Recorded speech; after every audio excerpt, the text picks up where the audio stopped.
Simulan na po ulit natin dito. Tayo po yung nagpapatuloy sa serye na pinamagatang Trusting God's Grace All the Way. Pang-apat na po ito. Chapter 4 na tayo. Book 4 na. Episode 4. Pang-apat na. Ang title po ng ating message ay The Law is Not Faith. O kaya, The Law is Not of Faith. Parehas lang yun. The law is not faith or the law is not of faith. Parehas din ang suma total nun. Ang mahalaga doon yung konteksto, maintindihan po natin. Kaya po napakaganda po mga kapatid. Ito po naman narinig na natin, hindi na bago sa atin ito. Ang maganda po mga kapatid, kapag pinag-aaralan natin ang salita ng Diyos, kapag pinag-aaralan natin ang salita ng Diyos, kahit narinig na natin, meron pa tayo bagong natututunan. Kasi buhay ang salita ng Diyos at makapangyarihan ang salita ng Diyos.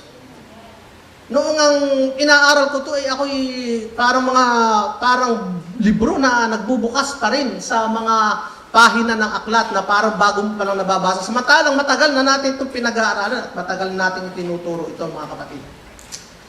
Pag pinag-usapang law sa Old Testament po mga kapatid, kautusan, ay nagugrupo po yan sa tatlo. Nagugrupo sa tatlong klase o tatlong class ng mga kautusan. Meron pong 613 laws sa Old Testament o sa Old Covenant na ibinigay si Moses. At ang tatlong grupong yan ay tingnan natin, sis. Bakit? Nakabukas na?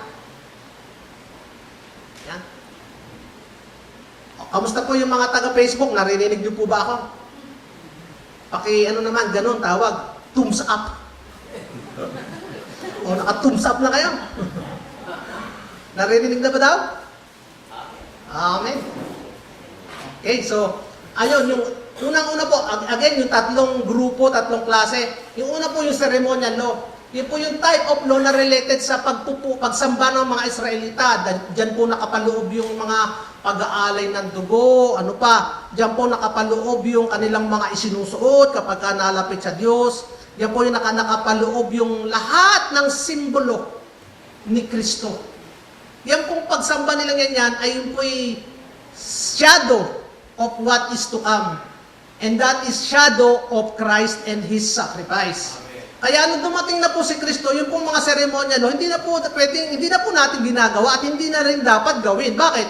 Dumating na si Kristo tapos na ang shadow nandito na ang katotohanan bakit gagawin mo yung simbolo samantalang narito na ang tunay. At sino po ba ang patuloy na gumagawa at nagpe-perform pa ng mga ceremonial law, ay di yung mga hindi po pala nila naintindihan na dumating na si Kristo. Yun po yun. Pangalawa po, isa pang grupo ng mga kautusan ay yung civil law. Ito po tungkol sa pamumuhay ng pang-araw-araw ng mga Israelita. Yan po ay nakasulat sa Deuteronomy chapter 24, verse 10 to 11. Kaya lamang po, yung pong modern society nagbabago. Nagbabago po ang mga patakaran ng sosyedad, ng lipunan. Kaya noon po, ang kautusan ay kung nagnakaw ka ng baka, ay kailangan palitan mo ng 2 baka. Ngayon po, hindi na uubra yun. Promissory note nila ibabalik mo ngayon. So nagbabago po kaya, hindi po natin maaaring sabihin na yung mga civil law noon ay applicable pa rin sa atin ngayon. Pangatlo po, itong moral law. Ito po ay nakasulat sa Exodus chapter 20, verse 1 to 17. Ito po ay yung 10 Commandments. Mga commandment na kasama po doon sa 10 Commandments. Direct command of God. Kaya po, ito po ang maraming pag-uusap na nangyayari. Marami pong mga diskusyon tungkol dito. At marami nagsasabi na ito daw pong 10 Commandments ay hindi ito kasama kapag sinabi natin we are no longer under the law. Hindi mo ikaw pwede sabihin na yung 10 Commandments ay hindi rin tayo nakapaloob sa 10 Commandments. Yun po yung argument ng iba. Pero ang katotohanan po ay we are no longer under the law. Hindi na rin po tayo nakapaloob doon sa 10 Commandments. Aba, Pastor, ibig mo ba sabihin kung hindi tayo nakapaloob doon sa 10 Commandments tayo ay pwede na nating piliin kung ano gusto natin doon sa 10 Commandments at gawin natin ang opposite na sinasabi na yun.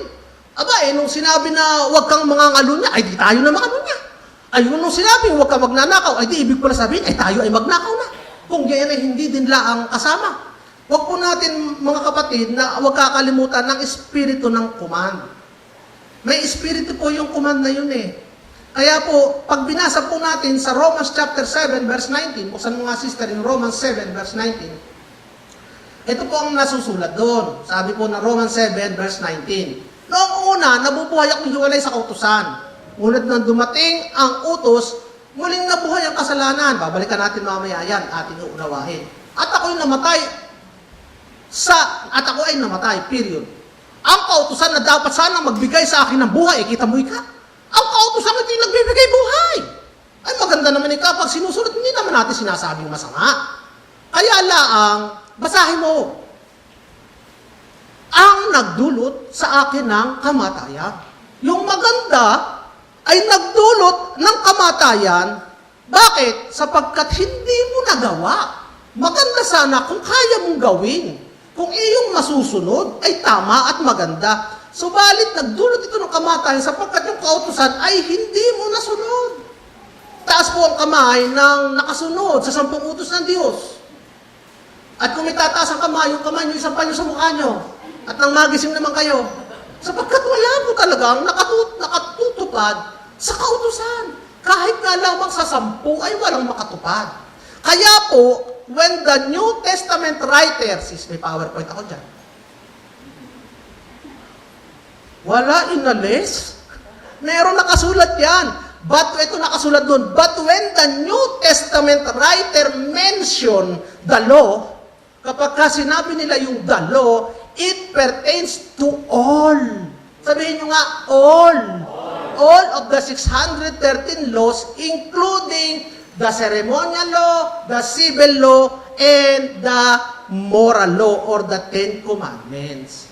Aba, ay ano naman ika ang patunay mo diyan na kasama na talaga diyan yung 10 Commandments. Ito yung verse na yun. I would not have known sin except through the law. For I would not have known covetousness unless the law have said, you shall not covet. Ay ano po ba ang pinatutungkulan ng example na ito? Di po ba ito ay yung pasampo sa 10 command? Di ka po ba ito yung patent sa 10 Commandments? Thou shall not covet. At ang ginawa pa nga ng mga Katoliko ay ginawang dalawa ito. Ginawang number 9 at ginawang number 10. Thou shall not covet thy neighbor's properties and thou shall not covet thy neighbor's wife. Oh, si Sister Budgie, kapitbahay ko yan. Peace. So, ibig sabihin, pwede ka na mag-covet sa hindi mo ka-neighbor? Ganun ba? Hindi. Ang point po dito mga kapatid, thou shall not covet. At itong thou shall not covet ay included sa 10 Commandments. Kaya po, maliwanag na sinasabing hindi kasama ang 10 Commandments. Hindi kasama ito pag sinabi nating the law, under the law. Kaya lahat po ng kautusan, ito including the ceremonial law, the civil law, and the moral law, the 10 Commandments are included in the 613 law which says, we are no longer under the law. Amen po ba mga kapatid? Malinaw po ba ang aking pagsasaad? Hindi po ba kayo nalilito? Kasi po, marami pong mga diskusyon at ito pong karaniwang mga reasoning. Ano ba talaga ang dapat? Pagsunod sa utos o pananampalataya? Digat kaya nga ako nasunod sa utos ay di ka ito'y pananampalataya? Di kaya ako nagsisipay dahil sa aking pananampalataya? Di kaya ako nag-aayon, di ba sa aking pananampalataya? Di kaya pinipilit kong gawin ang 10 utos ng Diyos ay dahil sa aking pananampalataya? Ay di kaya pananampalataya yun, sabi ng marami. Pero mga kapatid, lilinawin po natin sa pag-aaral na ito, ang pagsunod sa kautusan o pananampalataya. Pananampalataya sa ano? Kasi sabi ng iba, ay di pananampalataya nga sa Diyos. Kaya ako pinipilit na maging mabuti. At kaya ako inasunod sa 10 utos. Di pananampalataya sa Diyos yun, mga kapatid. Tama naman, pananampalataya sa Diyos. Pero ano po ang tinuturo at ano po ang nire-require sa atin? Pananampalataya kay Kristo. Pananampalataya sa tinapos niyang gawa. Pananampalataya sa Ebanghelyo. Ano po ito? Pananampalataya sa biyaya ng Diyos. Pag-aaralan po natin mga kapatid. So, from the very beginning po mga kapatid, simula pa nung una, God's way of saving all mankind, ang paraan ng pagligtas ng Diyos is by grace. Simula pa nung una, kaya by grace talaga. Hindi kaya ito lang ang mga pahuli. Ito na lang pagkatapos ni Kristo ay nabuhay ay noon na lang ang nagkaroon ng grace. Anong una ay hindi? By law. Tingnan po natin mga kapatid. It is always grace through faith and not by works so that no one can boast. It is always by grace through faith, not by works so that no one can boast. Para po sinasabi, pagka tayo nagboboast, I am saved by doing this. Ako'y naligtas dahil ako'y mabait. Ako'y naligtas dahil ako ay nagsisi. Ako'y naligtas dahil ako'y sumasamba araw-araw, Lunes hanggang Miyerkules, Huwebes, Biyernes, Sabado, Linggo, dalawa pa, umaga at hapon. Ako'y naligtas dahil ako'y nagbibigay. Pag po gayon, ay di, yun po ay pagyayabang sapagkat sinasabi mo ang kaligtasan mo ay dahil sa iyong sarili. At sa history po ng Biblia, sa history, kapag ang tao ay nagyabang, ipinakikita po ng Diyos ang kanyang kakulangan. Ipinakikita ng Diyos ang kanyang kahambugan. Pero sa awa ng Diyos, dahil sa habag ng Diyos, siya po'y nahabag at ipinakita niya na talagang hindi na kaya ng tao iligtas. At dahil kailangan makita ng tao na hindi niya kayang iligtas, kaya po siya ay tatawag sa Diyos at siya ay maliligtas. Dahil sa habag ng Diyos, pinakita niya ang kahinaan mo, pinakita niya ang kayabangan mo, upang ikaw ay lumapit at magtiwala sa kanyang kalakasan at totally magkaroon ka ng kaligtasan. Ano po ang tawag doon? Pag-ibig. At yung pag-ibig na ginawa ng Diyos na yun ay napaka-costly po, hindi po mura yun. Napakamahal po noon. Bakit? Ang kanya pong kapital, ang kanyang ginastos ay napakamahal. Ang kanyang anak, ang pinakamahal. At wala na pong makagagawa na yun. Wala makagagawa noon, kundi ang ating Panginoon. Ang kailangan lang natin ay tanggapin ito, paniwalaan at pananampalatayanan. Yan po ang gospel. So sabi po ng Galatians chapter 3, simulan na po natin ang ating pag-aaral, mga kapatid. Hindi pa po tayo nag-aaral, yung po yan lang, pagpapainit lang ng mga brick ninyo. Pagpapaano lang po, papagalaw ko lang ng mga nangangalay na tuhod yun, mga kapatid. Galatians chapter 3, verse 3. Sabi po ng Filipino Standard Version, ito po ano ang umusap po dito si Pablo? Si Pablo po isang ligtas. Si Pablo isang banal. Si Pablo santo. Ito pong sabi ni Pablo, nasisiraan na ba kayo ng ulo? Kaaga magmura. Nasisiraan na ba kayo ng ulo? Mga taga-Galacia, sino ba ang gumayuma sa inyo? Maliwanag na ipinahayag sa inyo kung papaanong ipinakos si Kristo sa krus. Verse 2. Sagutin nga ninyo ito. Tinanggap ba ninyo ang Espiritu? Ibig ko sabihin, naligtas ba kayo? Kaya tinanggap ang Espiritu, naligtas. Naligtas ba kayo? Dahil sa pagtupad ninyo sa mga hinihingi ng kautusan? Sagot.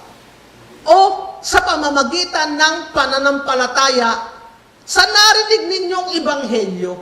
At ano yung Ibanghelyo yun? Yun po yung Gospel of Jesus. Yun po yung Gospel of Grace. Tanatanong niya ang mga taga-Galacia. Talaga bang nasisiraan na kayo ng ulo? Isipin mo kasi si Pablo kung talaga bang nasisiraan na kayo ng ulo? Nagsimula kayo sa Espiritu at ngayon nais ninyong matapos sa sariling pagsisikap. Wala na bang halaga sa inyo ang mga pinaghirapan ninyo? Tiyak kung mayroon. Ipinagkalooban ng Diyos ang Espiritu, ibig sabihin naligtas. At gumagawa ba siya ng himala sa gitna ninyo dahil sa mga gawa ninyo ayon sa kautusan o dahil sa pananampalataya ninyo sa inyong narinig? The Gospel of Grace, the Gospel of Jesus. Tingnan ninyo si Abraham. Sumasampalataya siya sa Diyos, kaya't siya ay itinuring na matuwid. Ang ating pong topic dito, kanina sinabi ko, ay sa simula pa ay grace na. Ano sa kaya itong sinasabi ni Pastor na simula pa ay grace na? Dito rin natin. Kaya dapat ninyong maunawaan na ang sumasampalataya ang mga tunay na anak ni Abraham. Ang mga sumasampalataya ang mga tunay na anak ni Abraham. Ano ka sinasampalatayanan? Yung pagsunod sa kautusan o yung pagsampalataya sa gospel? Sa gospel. Paano nagkaroon ng gospel? Panahon ni Abraham. Tuloy natin. Sa simula pa, ay ipinakita na ang kasulatan na ituturing ng Diyos na matuwid ang mga hentil. Yun po yung hindi Hudyo. Sa pamamagitan ng pananampalataya. Nung una pa, ang hentil po ba may kautusan?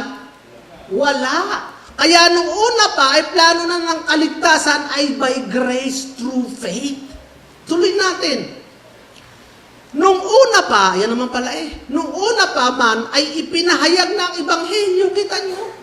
Nag-preach na ng gospel nung una pa. Nung una pa, ay plano na ang kaligtasan sapagkat ipinreach na ang Ebanghelyo. Ano ang Ebanghelyo? The gospel of Jesus, biyaya ang kaligtasan. Ang kaligtasan ay regalo. Ang kaligtasan ay hindi bunga ng gawa. Yun po ang gospel. Kay Abraham nang sabihin sa pamamagitan mo ay pagpapalain ang lahat ng bansa. To speaking about salvation coming to all people. Hindi lamang sa mga Hudyo, sa all people. Sumampalataya si Abraham kaya't siya ay pinagpala. Kaya't ang mga sumasampalataya ay pinagpapalang kasama ni Abraham. Nasa ilalim ng sumpa ang lahat na umaasa sa mga gawa ng kautusan sapagkat nasusulat, sumpain ang hindi tumutupad sa lahat ng nakasulat sa aklat ng kautusan. So from the very beginning, ito na ang plano ng Diyos. Ang plano ng Diyos is salvation by grace through faith. Kaya hindi ngayon lamang o noong panahon ni Kristo ang salvation by grace through faith. Kaso, bakit po nagkaganon? The law could never save. Nabasa po natin na ang kautusan na hindi makapagliligtas. Contrary to trusting, the law can never save. In the contrary, mga kapatid, yung pagtatrust sa mga gawa ay naglalagay sa iyo sa ilalim ng sumpa. Nakita natin sa verse 10. At ang righteousness was never intended to come by the law. Ang katuwiran na hindi sinadya sa pamamagitan ng pagsunod sa kautusan. Kaya si Pablo, after a lifelong study, si Pablo po'y nag-aral na ng kautusan simula pa pagkabata. Siya'y nakaupo na sa paanan ni Gamaliel. Nag-aral na siya ng kautusan, pero gumawa siya ng conclusion. Sabi mo, pagkatapos mo mag-aaral ng nag-elementary ka, nag-high school ka, nag-grade 12 ka, nag-college ka, sa pag-aaral ng kautusan.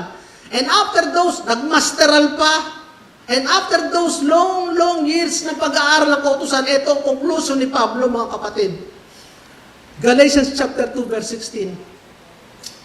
Nalalaman natin na walang sinumang itinuturing na matuwid. Ano yung matuwid? Walang sala, inaring ganap. Ligtas sa pamamagitan ng pagsunod sa kautusan. After so many years ng pag-aaral sa kautusan, sasabihin niya, wala pala na maliligtas sa pagsunod dito sa kautusan. Kundi sa pamamagitan ng pananampalataya kay Jesucristo. Kaya tayo sumasampalataya kay Kristo Jesus upang ituring na matuwid sa pamamagitan ng pananampalataya kay Kristo. So ang katuwiran ay sa pamamagitan ng pananampalataya kay Kristo at hindi sa pamamagitan ng pagsunod sa kautusan. Sapagkat walang sinumang itinuturing na matuwid dahil sa pagsunod sa kautusan. Ano kaya yung kautusan? Yung lahat ng ating tinignan kanina, the 613 laws including the 10 commandments. Kaya hindi basta pananampalataya sa Diyos, mga kapatid, at sasabihin mo dahil nananampalataya ako sa Diyos, susundin ko itong kautusan. Hindi. Tulad na sinasabi na nagpipilit maligtas sa pamamagitan ng gawa sa kautusan. Kaya nila sinasabi pananampalataya sa Diyos sapagkat pinipilit nilang maligtas sila sa pamamagitan ng kanilang sariling gawa. Hindi pananampalataya kay Kristo. Sapagkat ang tunay na kaligtasan ay pananampalataya kay Kristo, kaya ka maliligtas. Let us make this very clear. Ang sagot, wala naman nga ako sa kautusan. Hindi ko naman nga kabisado yung kautusan. Dahil ako'y hentil. Dahil ako'y hindi Hudyo. Pero, worse ang nangyari. Dahil hindi ka sanay sa kautusan, o hindi mo inaral ang kautusan, may idinagdag ka pa. Ipinaghalo mo pa yung kautusan, at dinagdagan mo pa ng sarili mong kautusan. Kinuha mo yung out of context ng law, at nilahukan mo ng iyong kautusan, dinagdagan pa. Abay, kaya nagkaroon ng mga santo-santo ediga, out of context, abay, itinaas ika ni Moses, yung ahas, yung estatwa ng ahas sa disyerto, at ang lahat ng tumingin sa ahas ay naligtas. Abay, hindi na gawin natin. Hindi lamang ahas, yung itsura ni Kristo natin gawin. O, hindi kayo gumawa pa ng mga dinagdagan pa, yung hindi nila naiintindihan. Aba, hindi kaya sa Old Covenant ay nag-aalay ng dugo. Aba, isa tuwing magpapatayo tayo ng bahay, mag-aalay tayo ng dugo.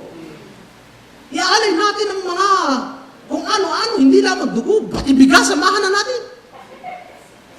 Asin, samahan na natin para may lasa. Eh, sabi mo, dinuguan, wala man ng kanin. Dagdagan na lang asin para may lasa. Ay, worse ang nangyari. Kaya nagkaroon ng napakaraming pamahiin. Yung hindi kasi nila naunawaan, yung kautusan, dinagdagan pa ng sariling kautusan. Dinagdagan pa ng sariling standard. Ang matindi nito, born again na. Abay, born again na, may dagdag pang kautusan.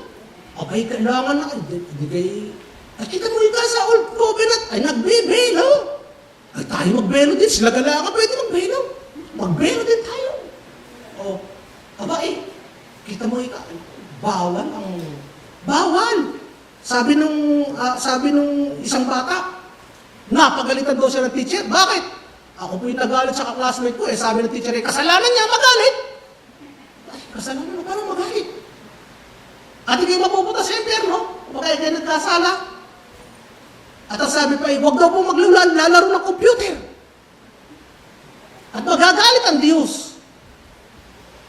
At huwag daw pong magkatatambol at magsasasayaw, sapagkat nagagalit ang Diyos.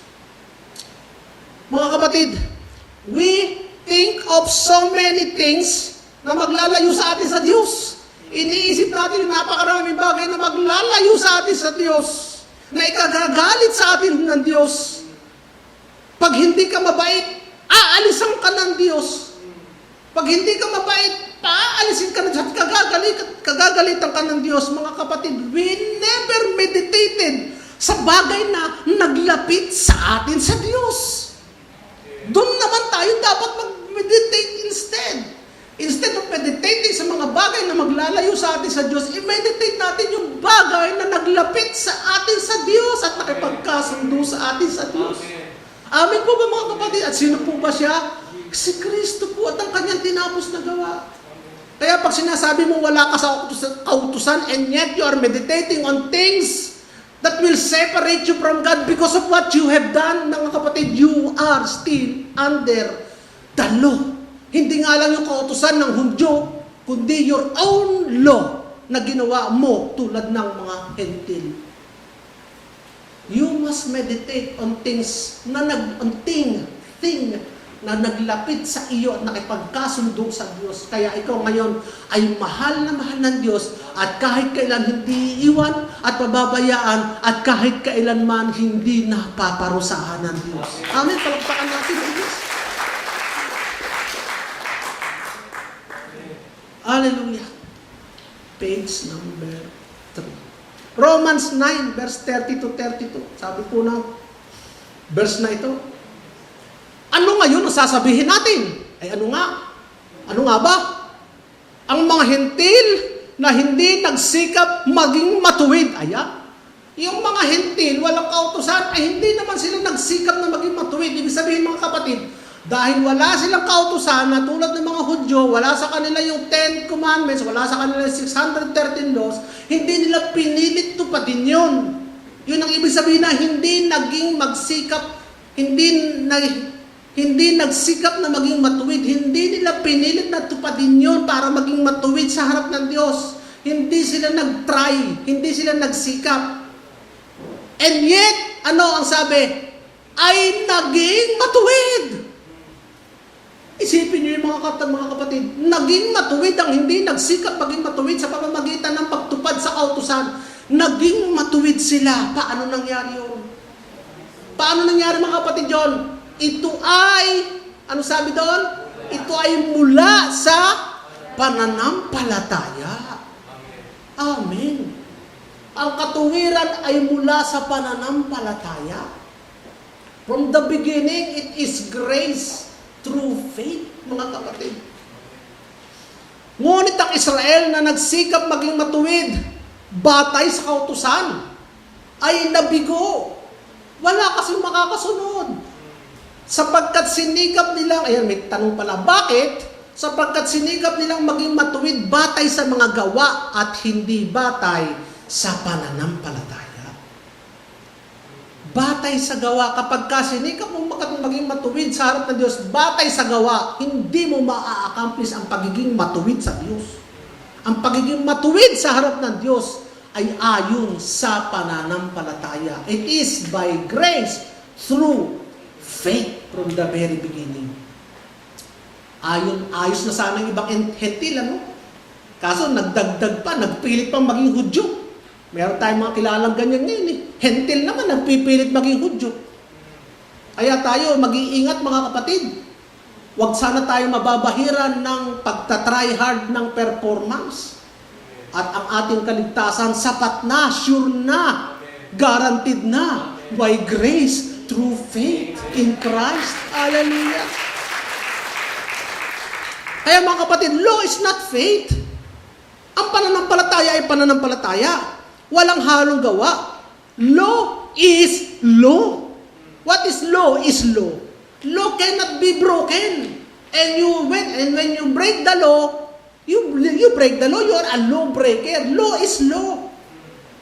Kaya nobody is made right by the works of the law. Not one single person. It's only by faith in Jesus Christ that you are justified before God. The law is not faith. Huwag natin paglalawakin yun, ang kautusan at pananampalataya. Pananampalataya ka din, may mentionin mo, dahil ginagawa ko ito, etc., etc., etc. Ililista mo ngayon ang requirement. Hindi pananampalataya kapatid, yung gawa yun, law yun, performance yun. Hindi nga lang nakasulat doon sa Bible na binabasa mo dahil nilahukan mo ng sarili mong law at kautusan mo, standard mo. Galatians chapter 3 verse 11. Galatians 3 verse 11. Maliwanag na walang sino mang ituturing na matuwid sa harap ng Diyos sa pamamagitan ng kautusan. Ang kautusan ay nagsabi, ang matuwid ay mabubuhay. Ano ba yung mabubuhay? Shall be justified, shall be made righteous, shall be saved, shall have eternal life, shall be heaven-bound, shall be citizens of heaven, only sa pamamagitan ng pananampalataya. Amen. Subalit ang kautusan ay hindi nakasalig sa pananampalataya. The law is not of faith. Ayan. The law is not of faith. Ang kautusan ay hindi nakasalig sa pananampalataya. Sa halip, sabi ng kautusan, ang tumutupad sa mga hinihingi ng kautusan ay mabubuhay. Ibig sabihin ng mabubuhay, they will be judged, they will be measured. Hindi katulad ng mabubuhay kanina, they will live, they will have eternal life. Yung mabubuhay ito kanina, live as in living, will be judged, will be measured, will be qualified, will be deemed worthy o karapat-dapat sa pamamagitan nito. Kung doon ka nabubuhay sa kautusan, doon ka ma-judge, madideem worthy, mame-measure sa pamamagitan ng kautusan. So malinaw na hindi pananampalataya ang kautusan, mga kapatid. Sabi ng English, contemporary English version, the law isn't based on faith. It, yung law, promises life only to those who obey His command. Kanino lang mayroong buhay ang kautusan? Sa nakakasunod lang. Amen, mga kapatid. Taas uli ang kamay, nakakasunod sa kautusan. Taas uli, tapos yung pasuli sa mukha nyo. Para magising-gising ulit tayo. Walang nakakasunod sa kautusan. So, it is not faith. Malinaw ang kapatid. Anong ginagawa ng law? It answers the question, did you or did you not do it? Yun lang ang sinasagot ng kautusan. Did you do it Or did you not do it? Yun lang. Ang faith is unseen. Hindi mo masasabing ginawa mo, hindi. It is unseen. But the law is sin. Kasi ginawa mo, hindi mo ginawa. That is the law. So not only the Jews, but the Gentiles as well, who made their own law to follow as the way to please God. So hindi naman masama ka lang ang intensyon. Gusto lang naman nila ma-please si Lord. They made their own law to please God. And how do you please God? Mga kapatid, how do you please God? You accept the one who is pleasing to God. Who is stand in your behalf, who is pleasing to God. That is the way you become pleasing to God. Tanggapin mo yung tumayo na karapat-dapat sa Diyos at sino yung si Kristo na ngayon ay tumatayo para sa iyo. That's the only way. Amen, hallelujah. You are pleasing to God. So, if you set your own standard, then you will be measured and found guilty by your own standard. What standard or law have we made so far? Yung mga kapatid tanong sa atin, as a requirement for our salvation other than faith. Tayo ba ay meron mga ginawang mga standard sa atin ngayon? Ako ay kalugod-lugod sa Diyos dahil this week, hindi ako nag-computer. Ikaw ba'y gumawa ng standard mo para sabihin mo ikaw ay katanggap-tanggap sa Diyos dahil blank, blank, blank, blank? Etc., etc. So, eternal life only comes by faith. It takes hindi mo kailangan ng pananampalataya to simply obey some rules and regulation. Hindi mo kailangan ng pananampalataya, gagawin mo nga lang Hindi mo gagawin mo, hindi mo gagawin. Hindi mo kailangan ng faith. Kasi nga, faith is believing on something you do not see. Yun ang faith. But it takes faith to believe in the promise. Kailangan mo yung pananampalataya para maniwala ka sa isang pangako. Kita mo na ba yung pangako? Hindi pa. Kita mo bang pupunta ka sa langit? Hindi pa. Kita mo bang pinabanal ka? Hindi pa. Pero it takes faith to believe that. Pero pag sinabi mo, I must prove na ako ay pupunta sa langit. Aha! Gagawin ko ito araw-araw. Yan. Meron na akong pruweba na pupunta sa langit. That is no longer faith. That is law. That's going to the law. Kasi you're doing things that you see. But yung faith is believing on things you do not see. Believing on the promise. Na ikaw ay pinabanal, na ikaw ay niligtas, na ikaw ay pinagaling, na ikaw ay katanggap-tanggap sa Diyos, na ikaw ay anak na ng Diyos. Nakita mo ba ang birth certificate mo nagbago? Nabago mo ang birth certificate mo, ang father mo napalitan ng pangalan, Eusebio Alaba, biglang naging Yahweh, God Almighty? Hindi Wala kang pruweba. And yet you must believe and you must confess that my Father is God in heaven. Amen. Hallelujah, that is faith. Amen. Hallelujah. Sana nagiging malinaw po mga kapatid ang ating pag-aaral. Because salvation is by faith from the very beginning. Hindi po ito bagong teaching lang o bagong conclusion lamang na nakita natin today o na-arrive natin today. Rightness with God has always been by faith, not by religious work. Naging righteous ba yung mga katao nung araw kahit they are performing religious work? Nabasa na natin sa kasulatan. Hindi. Sino daw ang righteous? Yung mga hintil na hindi naman nagsikap. Yun ang naging righteous, yung mga hintil na hindi naman nagsikap. So, even in the Old Testament, si Abraham is not perfect. Example na po itong grace through faith is kay Abraham. Di ba po ba sabi sa Romans chapter 4 verse 13, it was not through the law, it was not through the law, it was not through the law that Abraham and his offspring received the promise that he would be heir of the world, but through the righteousness that comes by faith. Ang linaw-linaw po doon. Hindi dahil sa pamamagitan ng kautusan, kundi sa pagiging matuwid mula sa pananampalataya. So Abraham was made right with God long before the law was given. Sino po ba nauna? Si Abraham o ang law? O yung mga kaedad ni Abraham? Taas ang kamay. Di ba? Bago dumating ang law, naroon na si Abraham. 430 years before the law, naandun na si Abraham. And yet, he was justified righteous. Hindi baga, ang ibig na sabihin is, our righteousness is by grace through faith from the very beginning. Amen po mga kapatid. And napaka-beautiful example na to na did he stand in perfect standing with God apart from any human effort or law-keeping. Sa katunayan, Abraham is not a perfect man. Alam na natin, si Abraham ay maraming, hindi siya perfect. He is a liar, sinungaling. Maraming beses na ginawa ng sinungaling. Alam nyo ba sa court of law dito sa atin, sa lahat ng mga hustisya, hindi ko na alam kung hindi ginagawa eh. Pag ikaw ay nagsinungaling sa harap ng korte, ikaw ay pwede makulong. Ang tawag po doon, perjury. Kaya you should not lie.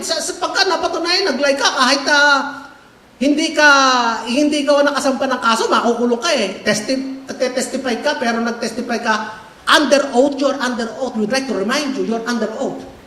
And there is a penalty for perjury. Kasi nag-lie ka. And yet si Abraham nag-lie. Nag-lie si Abraham. And hindi lang siya nag-lie, naging adulterer pa siya. Bakit? Nakiapid sa kanyang ano ka tawag doon? Sa kanyang slave. Hindi naman niya asawa. And yet nakiapid siya. So Abraham has many faults. But Abraham was made right with God by faith alone. And so are we, tayo din mga kapatid. Kaya ikaw ba ang problema kasi tayo may accusation pa rin sa sarili natin. I cannot believe na ako ay right before God. I have many weakness. I have still many things to improve. Yes, you are right. Marami ka pang weakness, marami ka pang dapat improve, but you are made right with God. Outside of your weakness and many things to improve.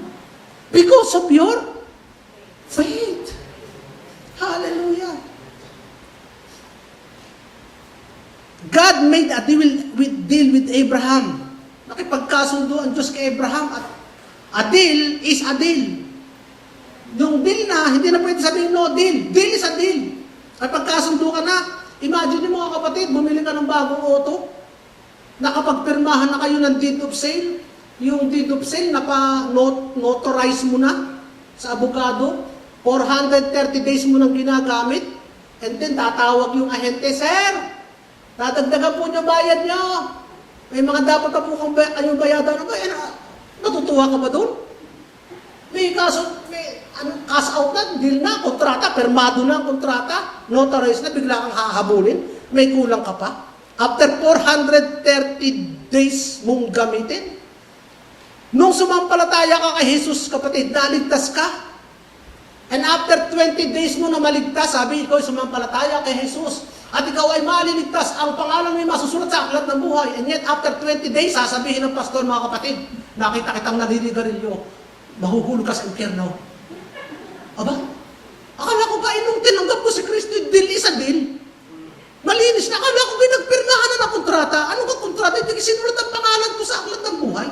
At ang pirma, dugo pa ni Jesus. Ito pang ginamit, patatakang pasel niya pa yung dugo. Sasabi mo sa akin na, later on, dahil ako ay nakapanigarilyo, ay ako mapupunta sa impyerno.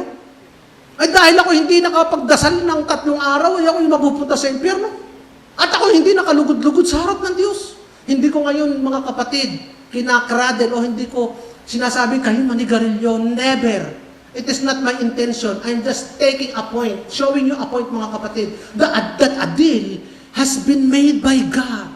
Not by our works, but by faith in Christ. Amen. Mas magandang hindi ka manigarilyo. Pag-uusapan natin mamaya yan, later on. Pagdating ng araw, banda-banda yan, bago dumating si Kristo. So, mga kapatid, kasama po mga kapatid nung pagiging ligtas mo yung lahat ng pangako ng Diyos. Ang pagiging banal mo, pangako yun ng Diyos, kasama yun. Yung ikaw ay pinagaling sa karamdaman, kasama yun. Yung ikaw ay pinalaya sa anumang pagkakabihag, pinalaya ka sa anumang sumpa, kasama yun. Kaya ako, dinideklara ko na hindi sa harap ninyo ako tatakbo doon para pumunta ng toilet ngayon. Bagamat 4 na araw na akong tagas ang akin. Ngayong umagang ito ay biglang hindi ako tatakbo doon. Para bigyan ng pagkakataon si pastor na tumayo dito. Hindi! Tatapusin ko to. Bakit? Sapagkat kasama doon sa pangako ng kasama sa deal, ang lahat ng kanyang deal. Yung pagpapagaling. Pinagaling na ako noon pa, 2,000 years ago. Akin na lang isinasabuhay. Yung benign prostate hyperplasia, BPH na yan, wala na yan sa pangalan ni Jesus. Hallelujah. Yung mga triglycerides na yan. Yung mga sugar. Bakit taas ng sugar? Jesus name, wala na yan. Pangalan ni Jesus. Mga sakit sa puso, mga claim natin mga kapatid yun because a deal is a deal. Sabihin nyo, Lord, a deal is a deal. Hindi pwedeng performance. Lord, dahil ako hindi nakapag-pray, Lord, dahil ako hindi nakapag-meditate ng 2 oras, Lord, kaya siguro babalik na naman ang aking sakit. Hindi. A deal is a deal. Bakit mga kapatid? Bakit hindi pwedeng ibalik yun? Kasi mga kapatid, even in the history, yung the way of faith is older than the way of law. Mas matanda na yung panahon ng pananampalataya kaysa panahon ng kautusan. Lately na lamang yung panahon ng kautusan. Yun yung mga kapanahon na nalaang ni Kuya Edgar, yun yung mga later na laang. Pero yung mga panahon una pa ay pananampalataya. Basahin natin sa Galatians 3:15. Mga kapatid, hayaan ninyong magbigay ako ng isang pang-araw-araw na halimbawa. Kaganti, Pablo, talagang kapag napagtibay na ang isang kasunduan, hindi na ito mapapawalang bisa o madadagdagan. Ay di may pinagtibay na nakasunduan kay Abraham pa. Ay hindi na ito pwedeng ipawalang bisa. Hindi na ito pwedeng madagdagan. Verse 16, ngayon, nangako ang Diyos kay Abraham at sa kanyang binhi. Hindi sinasabi ng kasulatan na nangangahulugang isa lamang. Tika? Ay, at sa mga, tumalon ako At sa mga binhi, ay ulitin ko nga, nalito na ako. Ngayon, nangako ang Diyos kay Abraham at sa kanyang binhi. Hindi sinasabi ng kasulatan na at sa mga binhi, tama, na nangangahulugang marami, kundi sa iyong binhi, na nangangahulugan na isa lamang si Kristo. Yung promise is to Abraham and to Christ only. Ito ang ibig kong sabihin. Ang kasunduan na dati nang pinagtibay ng Diyos ay hindi mapapawalang bisa ng kautusan. Yun. Hindi pwedeng merong addendum. Superseding. Ang pangako ng Diyos ay hindi mapapawalang saysay ng kautusan. May promise na si Lord na dumating lamang pagkaraan ng 430 taon, 430 years. Sapagkat kung ang pamana ay nakasalig sa kautusan, hindi na ito nakasalig sa pangako. Tama nga naman. Ay kung ang pamana ay dahil sa kautusan, ay di ito pangako. Pwede ka sabihin ko, iti-promise ko sa iyo no matter what. Tapos nung may kautusan except if you fail to obey this. Parang ganun na ginagawa sa ating you are saved no matter what. You are the Son of God no matter what. Moments later, except if you obey this. Ay napakalaking kalukuhan. Tuloy natin. Subalit, sapagkat kung ang pamana ay nakasalig sa kautusan, hindi na ito nakasalig sa pangako. Subalit ayon sa kagandahang loob ng Diyos, by the grace of God, ay kanyang ipinagkaloob kay Abraham ang pamana bilang katuparan ng kanyang mga pangako. Karapat-dapat ba si Abraham? Hindi. It is by the grace of God. Ang pangako ng Diyos kay Abraham ay hindi na bago ng kautusan, mga kapatid. Ang pangako ng Diyos kay Abraham ay hindi nakabase sa kautusan. Kasi wala pang kautusan. Pero ano ang nangyari? Bakit idinagdag ang kautusan? Ito napakagandang pag-aralan natin. The law is presented as addition, karagdagan lamang. Babalik tayo sa verse 19. It was added. Verse 19. Kung gano'y, bakit ibinigay ang kautusan? Idinagdag ito upang ipakita ang mga pagsuway. Kita niyo mga kapatid, ba't dinagdag ang kautusan? So tapos na, nagdagdag ng kautusan. Bakit? Upang ipakita ang mga pagsuway hanggang sa dumating ang binhi na siyang pinangakuan. Upang ipakita ang mga pagsuway. Ibig sabihin, ang kautusan ay hanggang sa dumating si Kristo. Andito ang kautusan upang ipakita ang pagsuway hanggang dumating si Kristo. So yung Mosaic Law ay addition to the divine revelation about sin. Alam ba nila ang sin? Oh, of course. Kaya lamang, wala silang full understanding ng sin. Walang tunay na pagkakaintindi. Na binasa natin kanina, paano ko ikaw malalaman na masama ang mag-covet unless it is written that thou shall not covet? Di ba mga kapatid? So, and therefore, the law was an addition to make sin more sinful. Yun yung purpose ng law, to give fuller revelation of the nature of the transgression and its extent. It did not come to set aside salvation by grace through faith, which is always in place. Hindi nun sinet aside ang salvation by grace through faith. Ipinakita lamang ng kautusan na ang kasalanan ay napakalaking kasalanan. At ang Diyos ay napakabanal na Diyos. At ikaw ay hindi mo kayang abutin ang Diyos sapagkat ikaw ay nabubuhay sa kasalanan na napakarumi sa harap ng Diyos. At ang kaligtasan is still salvation by grace through faith. Kasi nga, ang kautusan is until the coming of Christ. So the promise of faith is fundamental, mga kapatid. The promise of salvation by faith is basic. Kaya yung the doctrine of justification by faith goes back to Abraham. As far as the Israelite is concerned, nandun na yun. Justification by faith. What the law says is this is sin. Yun na sinasabi ng law. This is sin. And here is how sinful is sin. Yun na sinasabi ng law. And here is one thing, very important, na idinagdag ng kautusan. Because of your violation, you will die. Yun ang idinagdag ng kautusan. This is sin, and because you committed sin, you will die. So the law was added because past revelation ay kulang sa full understanding ng sin and transgression of sin at saka consequences and effect of sin. So when the law came, mababasa natin ito, anong ginawa nito? Pinatahimik nito ang lahat at itinuro nito sa pananampalataya ang kaligtasan. Hindi itinuro ang law bilang paraan ng kaligtasan, kundi itinuro ang tunay na paraan ng kaligtasan. Nabasa natin yung mga kapatid, na ang law ay nagtuturo kay Kristo. Ang law ay nagsasabi na doon ka pumunta kay Kristo sapagkat si Kristo ang kaligtasan.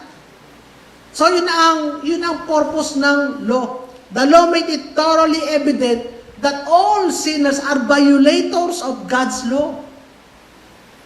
At they are unable to earn salvation by work, and therefore, as we read in verse 10, uli natin babasahin yung verse 10, nasa ilalim ng sumpa ang lahat ng umaasa sa gawa ng kautusan.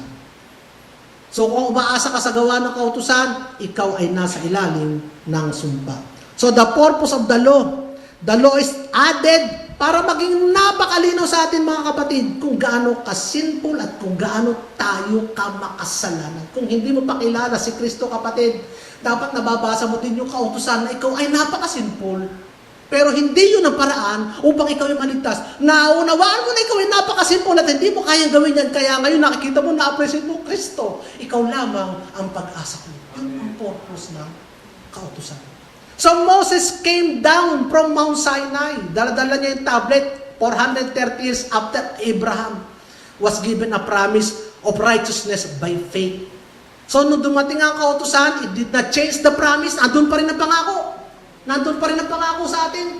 Nandun pa rin ang pangako kay Abraham because a deal is a deal. Kaya sa verse 23, ngunit bago dumating ang panahon ng pananampalataya, ay nasa ilalim tayo ng kapangyarihan ng kautusan. Hanggang ang pananampalataya kay Kristo ay mahayag. Ito yung sinasabi natin, mga kapatid.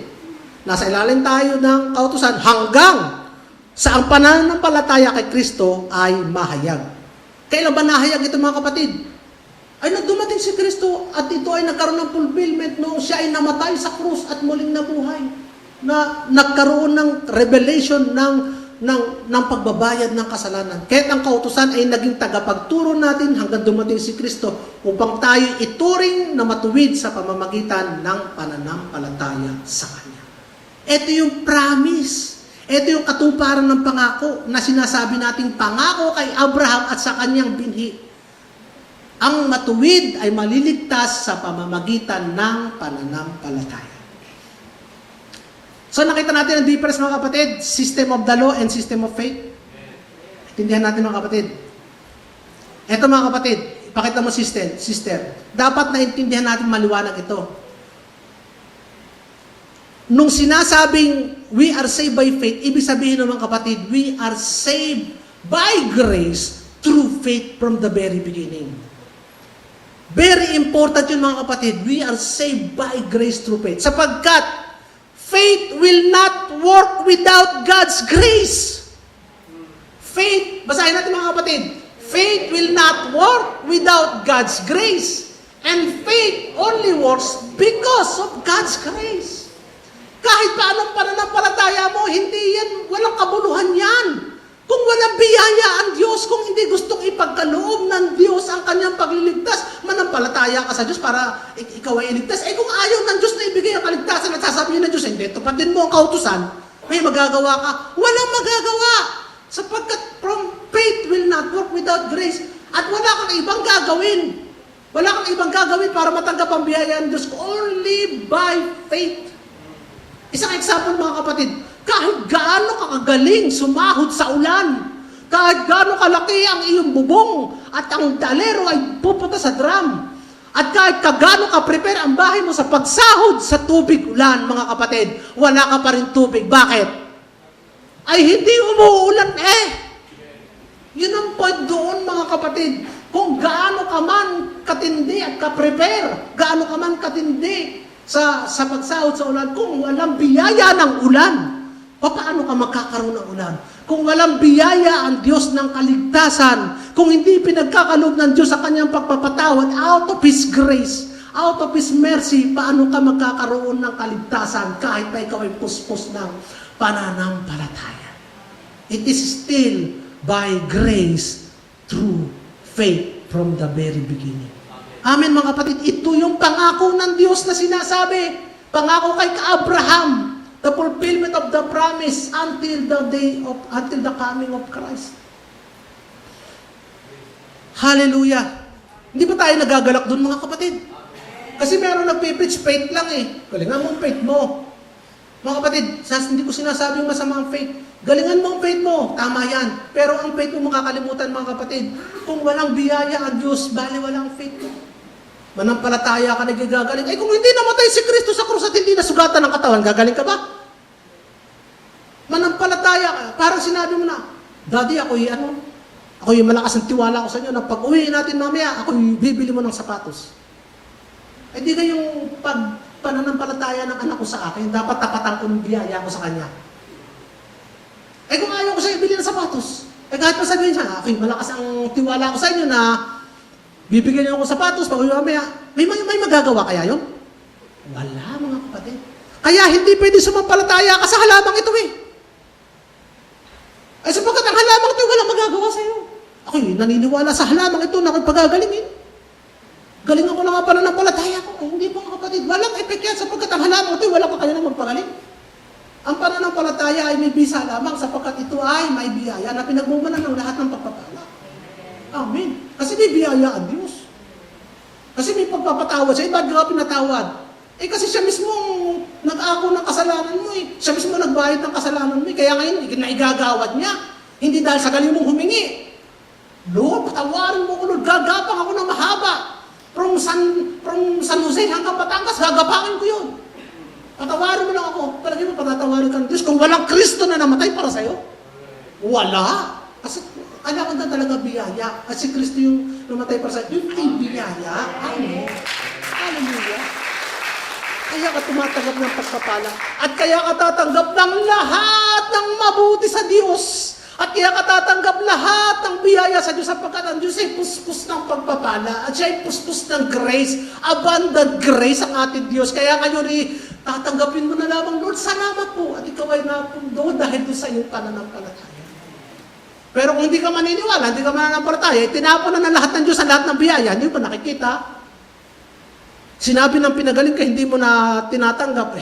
As long as hindi ko nakikitang ako yung magaling at kailangan may x-ray at may ultrasound at may MRI na sasabi na magaling, hindi ako maniniwala magaling. At kung until na yung gamot na yan na hindi pa nakikita, hindi ako gagaling, ay hindi ka nga gagaling, kapatid. Sapagkat hindi mo, asan ang pananampalataya is salvation is by grace through faith from the very beginning, as well as all other things that comes from God. Amen. Hallelujah. I-apply mo na sa lahat. Kasi biyaya ng Diyos Huwag mo naman yung ganito. Gusto ko yung magandang dilag na yun, na kapitbahay namin, ang mapang-asawa ko. Ay, by grace ganyan? Hindi hindi by grace yan Ginagawa mong, ano tawag dito? Human trafficker ng Diyos Hindi grace yan. Human trafficking yan, gusto mong yan Yung biyaya, yung mga pinagkalubsin ng Diyos, yun ang panampalatayanan mo. Amen, mga kapatid. Nagkakaintindihan po ba tayo din, mga kapatid? Amen. So,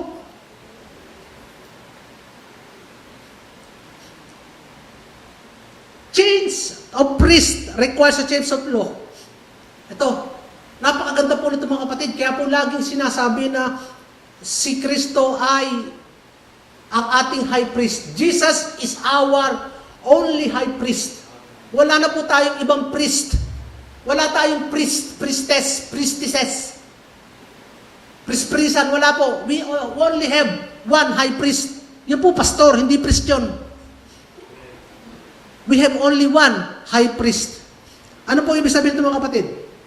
Ito po ay napakagandang reasoning na para kalimutan natin yung law-based living at pupunta tayo dun sa celebrating the new covenant is because of the ancestry and lineage o lahi ng ating high priest na si Jesus.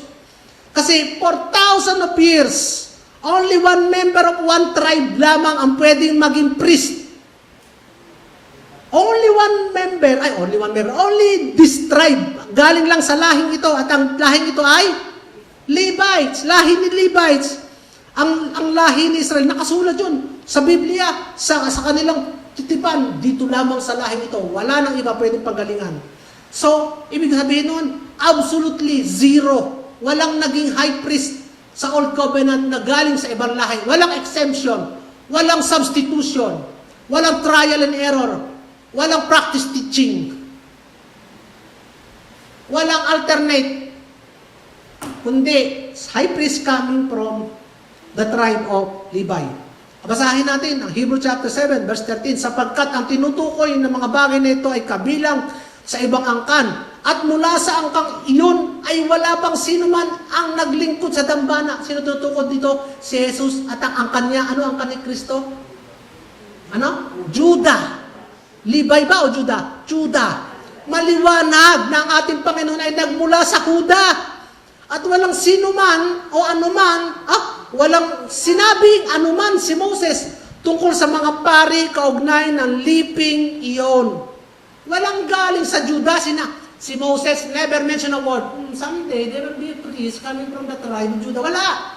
Hindi na naikwento, alam mo, Jacob, isang araw, meron priest. Baka pwede yung meron taga-Judah. Hindi! Out! Wala. Zero. Kundi, all priest is from Judah. So here comes Jesus. Tama. Thank you for the correction, sister. Kasi ako, nung pag pinapanood ko na yung aking preaching, tsaka ako, mali na naman yung sinabi ko, Ang bilis kasi ng bibig ko So, kukorikin niyo ako, ha, mga kapatid. So here comes Jesus coming from the tribe of Judah. Tama. Now, serving as high priest. According to the law, he is disqualified. According to the law, hindi siya pwede. Bakit? He is in a wrong lineage. Mali ang kanyang lahi. Wrong heritage. At bakit ito ginawa ng Diyos? Ano ang nais sa ating sabihin ng Diyos?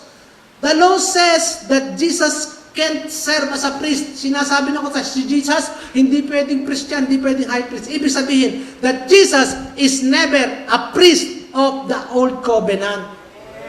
Ngayon tumatawag ka kay Jesus, tapos sasabihin mo kay Jesus, ito yung mga covenant na karagdagan, no?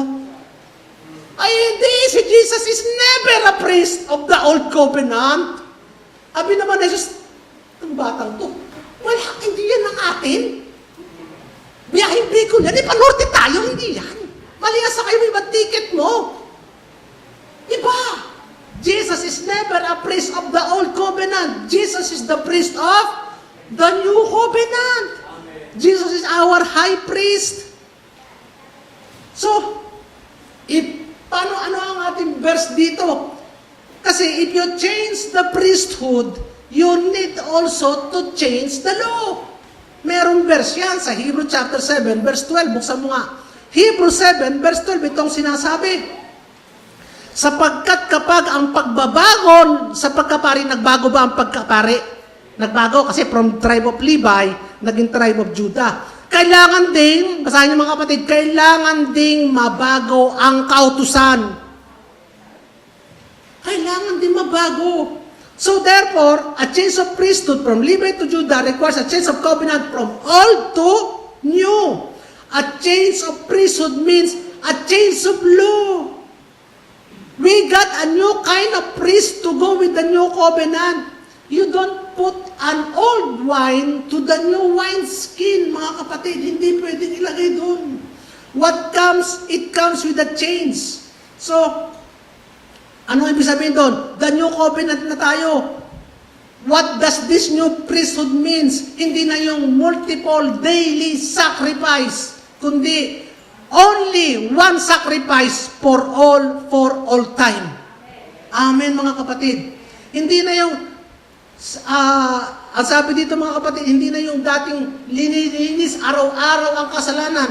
But the sins and lawless act, I will remember no more. Mga kapatid, and where there has been forgiven, sacrifice for sin is no longer necessary. Hindi na kailangan na pang sacrifice for sin. And where there is no law written on stone, hindi na nakasulat sa bato, hindi na nakasulat sa code, hindi na nasa outside, but I will put my laws in their hearts and I will write them on their minds. Inside na, hindi na outside, inside na, in our spirit na. Amen. Ang mga nais ng Diyos. The covenant of salvation by grace through faith. So, yung old covenant requires perfect obedience to earn God's blessing. The new covenant provides perfect obedience through Christ, and it is a blessing. Amen, mga kapatid. Panoorin nyo na naman yung preaching ni Pastor last week. We have now something better. We have something better. And there is nothing more better than better, kundi the best. We have the best. We have the best. Last, obedience to law versus obedience to faith. Ito kasi, ako na may sumusunod. Kaya lang, saan ka sumusunod? Sa utusan? O sa pananampalataya. Meron akong ano dyan na, image sis. Pinadala ko sa PowerPoint. Wala din. Graphics, yan o. Obedience to law versus obedience to faith. Ang laki mga kapatid. Akala natin parehas lang. Pag sumusunod ka sa utusan, akala mo pagsunod sa Diyos yun. Alam mo isa lang. Hindi mga kapatid. Magkahiwala yun. Kaya, ay ano ba naman itong sinasabi ni James? Dito tayo minsan nalilito. Ano ba itong sinasabi ni James? Saint James. Sa James 20 verse 20, pakita mo nga sis. Do you want to be shown, you foolish person, what faith apart from work is useless? Was not Abraham, our father, justified by works when he offered up his son Isaac on the altar? You see that faith was active along with works. And faith was completed by works. Ano ba ito? Naman to. Kaya maraming nalilito. And the scripture was fulfilled that says, Abraham believed God, and it was counted to him as righteousness, and he was called a friend of God. You see that a person is justified by works, and not of faith alone. Aba? Parang pagka mga kapatid, hindi mo talaga inaral at kinuha mo out of context itong sinasabi ni James, sasalungotin mo yung lahat ng pag-aaral natin. Sasalungatin mo yung lahat ng binasa natin pagkakadaming verse. Isang verse ka lang ang binasa ko. Hindi ang daming verse. Sino pa nagsabi nung si Pablo pa na nag-aaral ng kautusan? Ang dami ng verse na sinabi natin na we are justified by faith and not of works. Sasalungatin kung out of context. Kaya nga dapat binabasa mo ang context nito. First of all, mga kapatid, nabasa na ba natin doon, nag-mention si Jane about law? Wala. Hindi niya minention ang law. Hindi siya nag-mention ng law. So, he is not speaking about the law. At ang context po nitong mga message na ito ni James is prescribing against the law. Kasi po, pag tinignan po natin sa James 2:10, ito po nakasulat. If you break one law, you break them all. So sinasabi ni James, hindi mo kaya ang law kasi pagkat if you break one law, you break them all. So James is also not prescribing the law. Alam niya kasi yung futility, alam niya yung pagiging walang kabuluhan ng trusting in the law para sa salvation. In fact, si James po, he is talking about faith. He is describing faith. Pananampalataya pa rin ang kanya nililinaw kasi sinasabi dito, if you believe that you are already saved, nakita natin kanina yung picture obeying the law, obeying faith. Sabi dito, if you believe that you're already saved by believing in Jesus, then why would you need to do all the works in order to be saved? Di gayon yun. Kung nananampalataya ka na talagang ikaw ay niligtas sa pamamagitan ng pananampalataya kay Jesus, pwede panindigan mo yung pananampalataya mo. Yan anong mga pinaggagawa mo na idadagdag mo pa para ikaw ay maligtas. Yun ang sinasabi ni James. He's saying, you obey your faith. Kita po natin mga kapatid, nanalabuan kayo. Malinaw mga kapatid, kung ano yung pananampalataya mo, pwede yun ang sundin mo. At sinasabi ba doon na nauna ba doon yung pagsunod kaysa sa pananampalataya? Di ba ang nauna doon ay pananampalataya? You are saved in the first place, ikaw ay ligtas na. And whatever happened after you were saved will never unsave you. Sabi ng Romans chapter 4 verse 5, basahin natin mga kapatid. Sa Kanya namang walang kalakip na gawa. Sabi ko sa English, to those who work it not. To those who do not work. Sa Kanya namang walang kalakip na gawa. Ngunit, sumasampalataya sa Diyos at nagtuturing na matuwid sa masama. Ang Kanyang pananampalataya ang batayan ng Kanyang pagiging matuwid. Ang sabi mo doon, sa Kanyang may gawa at pananampalataya. Ang Kanyang pananampalataya ay ang naging matuwid. Hindi. Sa Kanyang walang kalakip na gawa, ngunit sumasampalataya. Ang Kanyang pananampalataya ang batayan ng Kanyang pagiging matuwid. Eto yun mga kapatid, naniniwala kang tapos na ang lahat sa pamamagitan ng dugo ni Jesus? Naniniwala ka ba kapatid? Do you believe that you are saved? And everything is finished by the finished work of Christ. Amen! Ay, di yun nakapakita mo. Bali naman mga kapatid. Taas ang kamay na do you believe na ikaw ay ligtas na sa pamamagitan ng finished work of Christ? Taas. Ay, di napakita mo. Yung kamay na yan, na ikaw ay ligtas na sa pamamagitan ng gawa ni Kristo. Hindi yung kamay na gagawa pa. Yung kamay na yan na nagsabi sinasabing ako'y ligtas na sa pamamagitan ng gawa ni Kristo, ipakita mo. Panampalatayanan mo at panindigan mo yan. Ang kilos mo at gawa mo ay nakabase dyan sa pananampalatayang iyan. Amen, mga kapatid. Ay di, huwag kang umakto at kumilos na parang kulang pa. Huwag ka namang mabuhay pa sa kautusan na parang Hudyo o mga batas na ginagawa mo bilang hentil para sa iyo na para maging maganda sa harap ng Diyos ay kailangan mo pang gumawa. Hindi na, kapatid. Kung ginawa ka ng bagong nilalang na kahawig ni Kristo sa kabanalan, then you should live kung ano ang pagkakagawa sa iyo. Believe that and put your faith in that na ikaw ay ginawa ni Kristo na may kabanalan. Believe in that. Give outcome to your faith. Palabasin mo yung pananampalataya mo. Yun ang sinasabi ni James. He's not talking about your salvation. He's talking about your faith. Let your faith be known. Amen, mga kapatid. So, malinaw na si James. O malabo si James? Malinaw si James. Sabi niya, let your faith be known. And what is your faith? You are saved by grace through faith. Let it be known. Isa buhay mo yan. You have been made righteous by God. Therefore, you are righteous. Let it be known. Ikaw ay anak ng Diyos na hindi na nakikipaghabulan sa lahat ng mga problema ng buhay.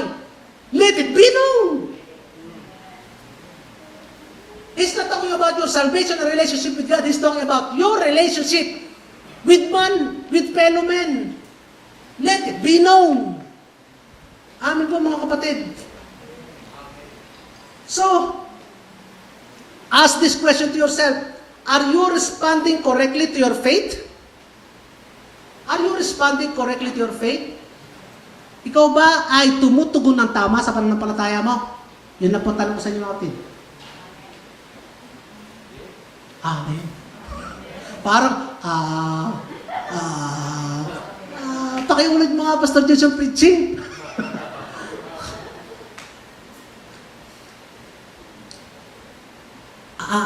Yan, ako tuloy.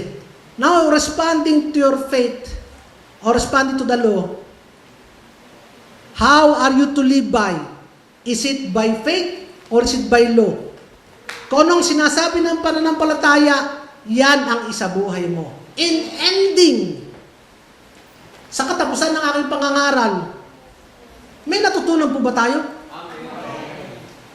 When we say that the law will not save us, ibig ba sabihin ng mga kapatid, we are to go out and do the opposite of whatever commandment is in the law? Ano sagot? No! Never! By no means! Do not forget, mga kapatid, its purpose is to show how sinful sin. Sin is still sin. How high the standard of God. How holy is God. How holy God is. And that is the spirit within the law. To show you the path that will lead you to the life that is out of trouble. Bakit ba may kautusan? Ba't ba natin itong 10 Commandments, hindi natin tapat-tapatang tinatagpas? Kasi pagkat may espiritu din dito mayroong gusto ang Diyos na maging buhay din natin Sasadyain mo bang mga lunya? Sasadyain mo bang magnakaw, mga kapatid? Sapagkat kung titignan mo, there is the heart, there is the Spirit of God na ngayon nasa puso mo na that leads you to the path of righteousness. Naalala ko tuloy yung kwento ng aking nakadinner na isang doktor nung isang araw. Sabi niya sa akin, alam ko, Pastor James, many years ago, iniwanan ko ang pamilya ko. Iniwanan ko ang asawa ko. At ako'y nabuhay na binata. Ay ako'y bumalik. Pastor James, bakit ako bumalik? Sa awa ko. Sa awa ko. Sa awa ko sa aking sarili. Yun ang sabi ng doktor. Bumalik siya dahil awang-awa siya sa sarili niya. Kasi nakita niya yung buhay na pinilit niyang kunin, iniwan niya yung pamilya niya, nagpakabuhay, binata siya, kaawa-awa siya, darating ang araw. Naghahabol siya ng taong magmamahal sa kanya doon, samantalang dito sa kanyang pamilya ay naandun ang mga taong nagmamahal sa kanya. Tingnan mo ang mga pamilya mo yan ang mga taong nagmamahal sa iyo. Hindi ka iiwan yan. Kahit ka hukluban na, ay ikaw ay mamahalin pa din yan. Yan ang magtutok sa'yo ng insulin pag matanda ka na. Yan ang magpupunas ng puwit mo pag may hemorrhoid ka. Hindi ka papangit sa mga mata ng mga yan. Hindi mo kailangan bust lip. Hindi mo kailangan magpadagdag ng puwit sa mata ng mga yan.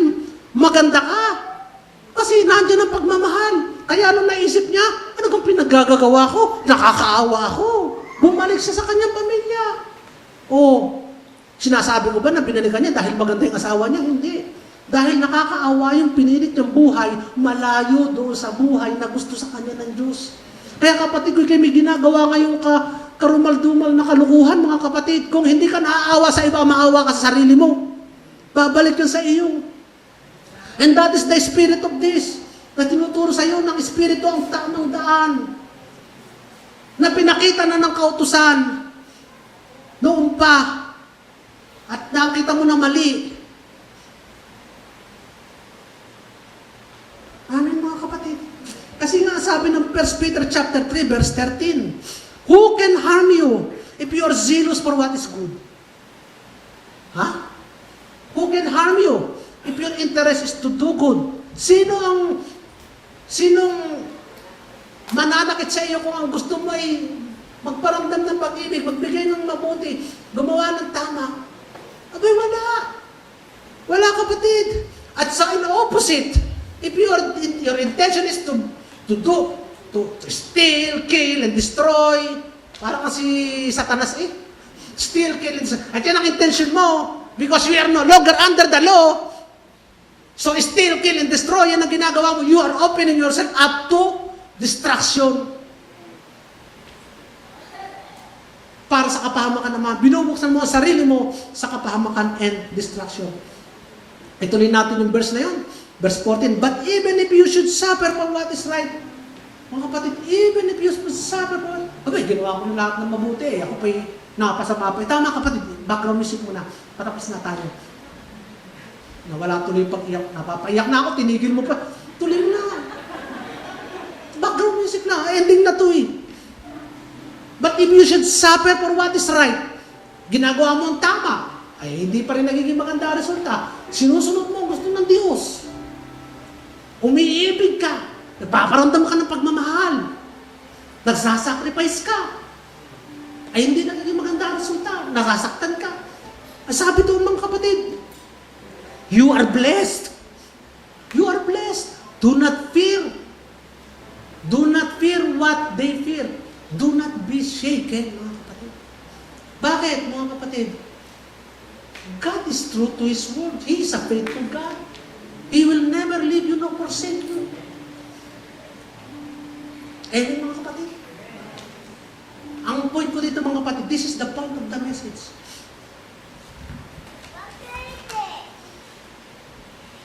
The point of the message is, outside your performance, because you believe and have faith in the gospel, in Jesus and His Spirit's work on the cross, you are good standing before God. You are in good standing before God.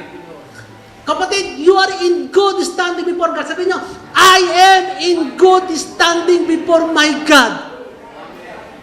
Nothing can take that standing away from you. Mga kapatid, and when you realize that God approves of you, God approves of you, God approves you, katanggap-tanggap ka sa Diyos, you're acceptable to God. Mga kapatid, you're acceptable to God.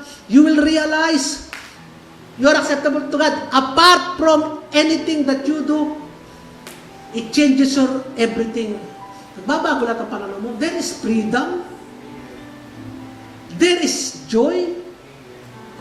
Wala nang pressure. Wala nang pakikipaghabulan. Wala nang burden. Service is not a burden. Service is never a burden. Service is a joy. It's just an expression. There is a life that is you are at friendship with God. Hindi yung takot na takot ka sa bawat hakbang mo. Hindi sa bawat hakbang mo at ilagad na sisit na kamali ako dito kaya ako napaganto. Hindi mo sasabihin gano'n. You can always rely and trust God na pwede mo sabihin na, Lord, alam ko po na, in every move that I make, you will guide my path. At whenever, Lord God, ako, parang yung footprints in the sun, sa palagay mo na, nag-iisa ka, you look back, at yung bakat na yon, yung nakikita mo nag-iisang tapak na yon, nag-iisang footprints in the sun, that is when He carried you. Amen. Amen. So, you began to build a relationship with God in the light of what Jesus did for you, rather than what you try to do for Him. Amen. If this is how it goes with salvation, mga kapatid, this is the same with everything. Pananampalataya, sapagkat ang Diyos ay Diyos na mapagbiyaya. Amen, mga kapatid. Amen. Hallelujah. Purihin natin ang Panginoon.